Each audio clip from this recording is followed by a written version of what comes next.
आखिर इस संसार में सबसे बड़ा पुण्य क्या है। दोस्तों, आज हम बताएंगे इस संसार में सबसे बड़ा पुण्य क्या है। एक गांव में एक राजा बहुत बड़ा प्रजापालक था।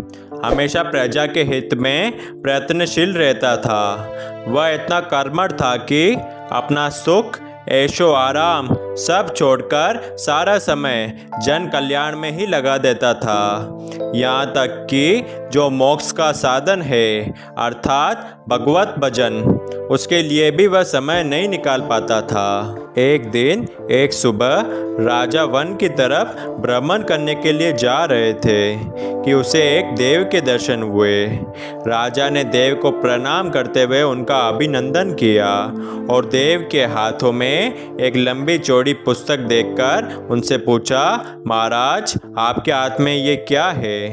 देव बोले, राजन, यह हमारा बही खाता है जिसमें सभी भजन करने वालों के नाम है। राजा ने निराशा युक्त भाव से कहा, कृपया देखिए तो इस किताब में कहीं मेरा नाम भी है या नहीं। देव महाराज किताब का एक एक पृष्ठ उलटने लगे, परंतु राजा का नाम कहीं भी नजर नहीं आया। राजा ने देव को चिंतित देखकर कहा, महाराज, आप चिंतित ना हो, आपके ढूंढने में कोई भी कमी नहीं है। वास्तव में ये मेरा दुर्भाग्य है कि मैं भजन कीर्तन के लिए समय नहीं निकाल पाता और इसलिए मेरा नाम यहाँ नहीं है। उस दिन राजा के मन में आत्मग्लानि सी उत्पन्न हुई, लेकिन इसके बावजूद उन्होंने इसे नज़रअंदाज कर दिया और पुनः परोपकार की भावना लिए दूसरों की सेवा करने में लग गए। कुछ दिन बाद राजा फिर सुबह वन की तरफ टहलने के लिए निकले तो उन्हें वही देव महाराज के दर्शन हुए।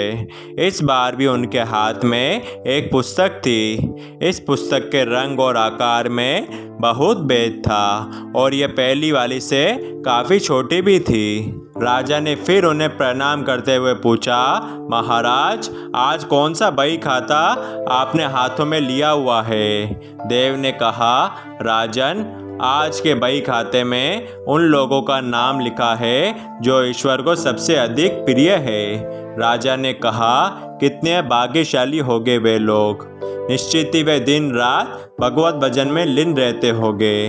क्या इस पुस्तक में कोई मेरे राज्य का भी नागरिक है? देव महाराज ने बही खाता खोला और ये क्या, पहले पन्ने पर पहला नाम राजा का ही था। राजा ने आश्चर्यचकित होकर पूछा, महाराज, मेरा नाम इसमें कैसे लिखा हुआ है? मैं तो मंदिर भी कभी कभार ही जाता हूँ। देव ने कहा, राजन, इसमें आश्चर्य की क्या बात है?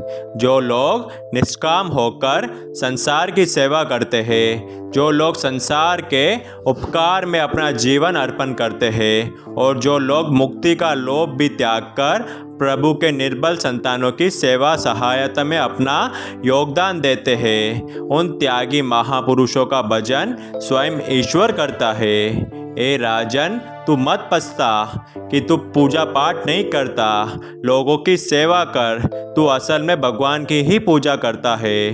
परोपकार और निस्वार्थ लोक सेवा किसी भी उपासना से बढ़कर है। देव ने वेदों का उदाहरण देते हुए कहा, कर्म करते हुए 100 वर्ष जीने की इच्छा करो तो कर्म बंधन में लिप्त हो जाओगे। राजन, भगवान दीन दयालु है, उन्हें खुशामद नहीं बाती बल्कि आचरण बाता है। सच्ची भक्ति तो यही है कि परोपकार करो, दिन दुखियों का हित साधन करो।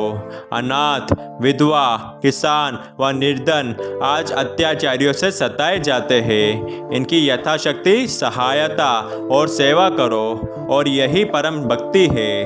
राजा को आज देव के माध्यम से बहुत बड़ा ज्ञान मिल चुका था और अब राजा भी समझ गया कि परोपकार से बड़ा कुछ भी नहीं है और जो परोपकार करते हैं वही भगवान के सबसे प्रिय होते हैं। दोस्तों, जो व्यक्ति निस्वार्थ भाव से लोगों की सेवा करने के लिए आगे आते हैं, परमात्मा हर समय उनके कल्याण के लिए यत्न करता है। हमारे पूर्वजों ने भी कहा है, परोपकाराय पुण्याय भवति, अर्थात दूसरों के लिए जीना दूसरों की सेवा को ही पूजा समझकर कर्म करना, परोपकार के लिए अपने जीवन को सार्थक बनाना ही सबसे बड़ा पुण्य है। और जब आप भी ऐसा करेंगे तो स्वतः ही आप व ईश्वर के प्रिय भक्तों में शामिल हो जाएंगे।